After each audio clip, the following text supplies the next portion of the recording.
Les débuts, juste après 16 mars, ça a été le vide total.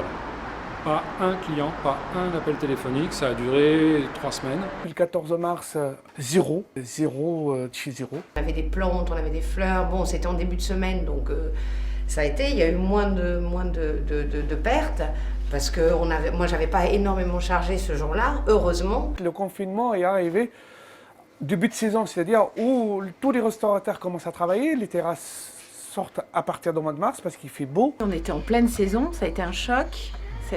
Mais du coup, on a essayé de parer à plein de choses. Donc, on a utilisé les réseaux sociaux. Au préalable, on avait fait plein de petits messages pour prendre des nouvelles. Et puis, on a éventuellement livré aussi les clientes qui avaient envie de petites choses pour se changer les idées, de prêt-à-porter, de choses comme ça. Donc, on est allé vers elles. En fait, on a gardé le lien avec nos clientes. J'ai gardé le transfert d'appel pendant tout le confinement. Du coup, je suis restée joignable en fait. Et puis avec les réseaux sociaux, j'ai essayé de répondre aux demandes au mieux que je pouvais. On ne revient pas en arrière sur un point en tout cas important, c'est le fait que la famille a pris une importance différente. Le fait de rester à la maison pendant 8 semaines, ça a donné à la vie de famille une autre importance par rapport à la vie au travail. Si on ne se sert pas de ça comme d'une leçon pour le futur, ça ne nous amènera à rien. Donc le futur, c'est probablement un meilleur équilibre entre la famille et le travail, on va dire. Ça a été propice déjà à un très grand repos pour moi, pour ma part, et puis à des structures que j'ai préparées pour Noël. J'ai fait le confinement comme si j'étais un petit peu en événementiel, les 3 premières semaines. Et après, ce qui a changé, c'est tous les reports de mariage sur l'année prochaine. On a juste assuré les urgences pour le personnel médical. Alors tout ce qu'il y avait à faire, c'était... Quand je dis les urgences, c'est une crevaison, ce genre de choses. On attend aujourd'hui les conditions de l'État, comment on peut ouvrir et comment on peut faire, parce que ça doit être très compliqué. On ne savait pas trop s'il fallait travailler avec une visière ou pas. La fiche sanitaire a été longue à arriver, du coup pour mettre tout en place c'était difficile.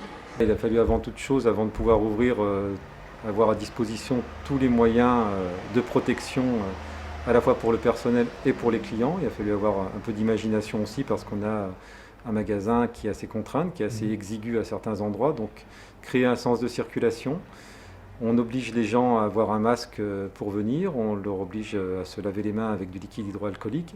Et puis on a mis en place un système où on donne à chaque personne qui rentre un petit papier qui est plastifié et qui est lavé à chaque fois, qui permet de nous savoir à peu près combien de clients on a à chaque fois dans le magasin, donc un maximum de 15 personnes. On a ajouté un plexiglas entre les bacs.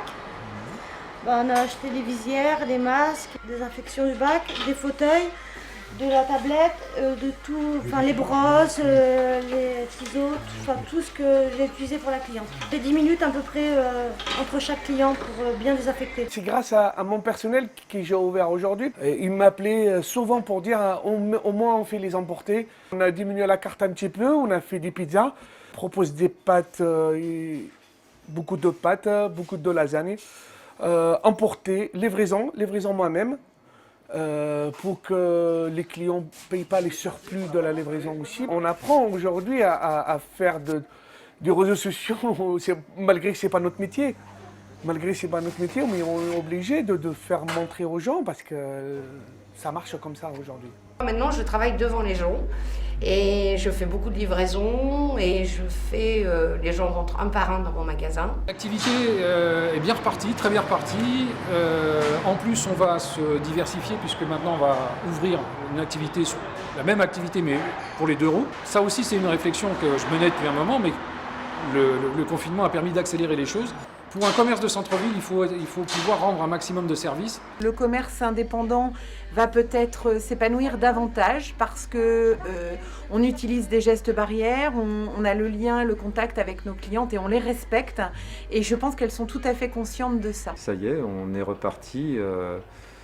Les clients sont revenus dès lundi dernier. Ils étaient présents en grand nombre devant la porte à 14 h. Et depuis, on a eu vraiment une clientèle au rendez-vous. On a des chiffres qui sont équivalents à ceux de l'année dernière sur la même période. Depuis le 6 mai, je suis à peu près content parce que j'ai fait pratiquement 25% de mon chiffre d'affaires. Le métier de libraire, c'est aussi de la manutention, c'est des cartons qui arrivent, c'est des cartons à ouvrir, des livres à ranger. Mais c'est vrai que ce qu'on a envie de faire demain, c'est passer plus de temps sur le conseil, à créer des événements en librairie, à faire des tables thématiques qui aient du sens, notamment par rapport à la période qu'on est en train de vivre et par rapport à se projeter encore une fois vers demain. Ce qui manque, c'est le sourire des gens en fait. C'est de plus voir leur expression du visage, c'est difficile en fait. Ça manque.